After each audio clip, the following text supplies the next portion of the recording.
Connecting Russia to the crash site. Good morning, everyone. I'm Maria Bartiromo. Welcome to Sunday Morning Futures. The latest intel suggests Russians provided separatists in Ukraine with sophisticated anti-aircraft systems. Will Moscow now own up to at least some responsibility of the downing of Malaysian Flight 17? Here at home, governors telling the feds enough is enough. Stop the overflow of children coming over the border because our states cannot take care of them. We'll talk to a governor on the crisis line. And the Treasury Secretary appealing to economic patriotism to try to keep companies from moving overseas. We'll point him in another direction toward the bottom lines as we look ahead on Sunday Morning Futures. Fox News has learned more evidence points toward pro-Russian separatists shooting down Malaysian Flight 17 and killing all 298 people on board. According to the latest intelligence, the Russians provided the separatists with the sophisticated anti-aircraft systems in recent weeks. This, as Secretary of State John Kerry called his Russian counterpart, Foreign Minister Lavrov, and pressed him to allow global investigators unfettered access to the crash site. Stuart Verdery is with me. He's the former Department of Homeland Security Assistant Secretary for Border and Transportation. Sir, good to have you on the program. Thanks very much for joining us. Thank you. Thank you for having me. Lay out the lay of the land here. Do you believe we can trust Russian investigators to tell the truth about what happened? Well, I think the answer is pretty obvious to that based on what's happened to date. And I really, I saw Secretary Kerry on earlier this morning. They obviously have some tough decisions to take on.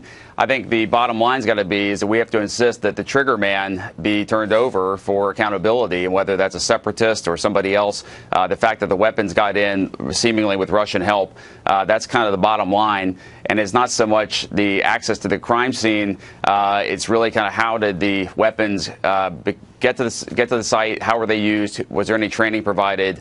And we really need to make this more of a crime scene and less of an aviation disaster scene. But you know, even the access to the crime scene. I mean, we're seeing this morning and all weekend families of the victims. They want access to the body and the bodies of those who've perished. They want access to the black box. The people want access to the black box. Are we ever going to get the truth? I mean, Russian investigators are in charge here.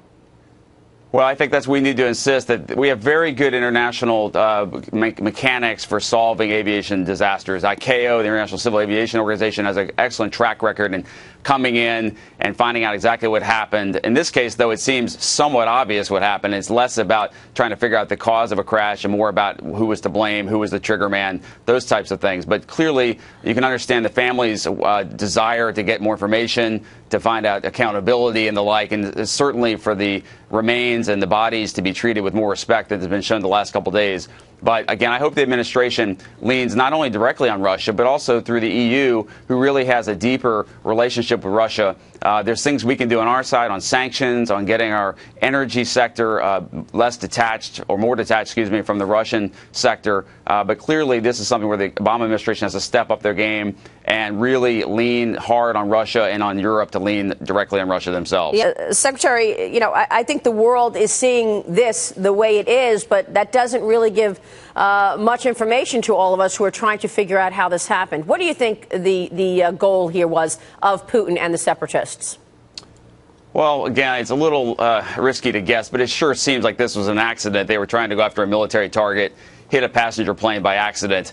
Again, that's why kind of piecing this together is all the more important to figure out what the instructions were.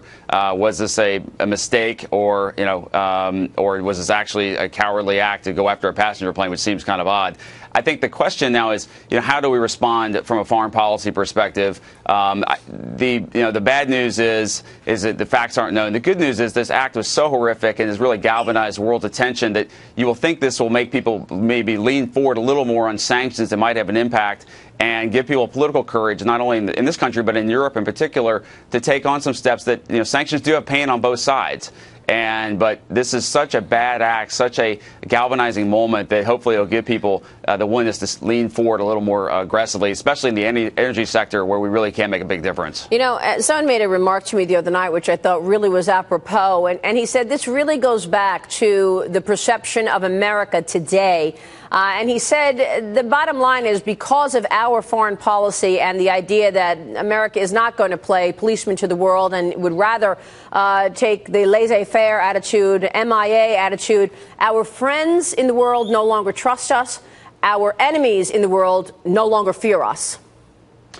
Well, that's a pretty harsh commentary. I'm not sure I'd go quite that far, but clearly there is a time to step up now. I've seen the administration trying to lean forward. It's interesting that some of the president's advisors have been a little more forward-leaning on their criticism of Russia than the president himself, but that, there's still time as the investigation unfolds.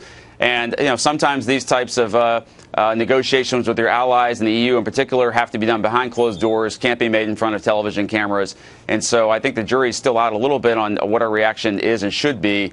But as this information, the black box, seems to have been recovered, will give us kind of the concrete proof on exactly what happened, and we can move forward with the sanctions and other types of responses that are clearly appropriate, in addition to trying to provide some type of dignity to this horrible crime scene and human condition scene. Now that we have the black boxes, what's the timing on this? When do you expect we will get real information, and what is the information that you are looking to glean from that black box? Well, they're quite sophisticated, and this is a modern aircraft, and so it's really just a question of getting the information off the disks into a computer system that can tell you exactly what the changes in the aircraft behavior were. I'm guessing it's going to show a quite horrific reaction to being shot down in the middle of the air. So it's really just making sure that trained people, we obviously have excellent people in our country, the ICAO has access to these people, other modern economies. So just making sure that they are handled in a place that's not tampered.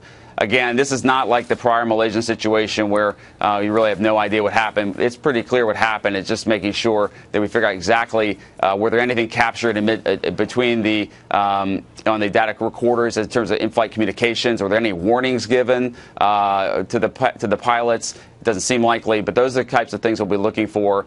And then, unfortunately, finding out what the demise of the plane, how imminent it was, how long it took for it to go down.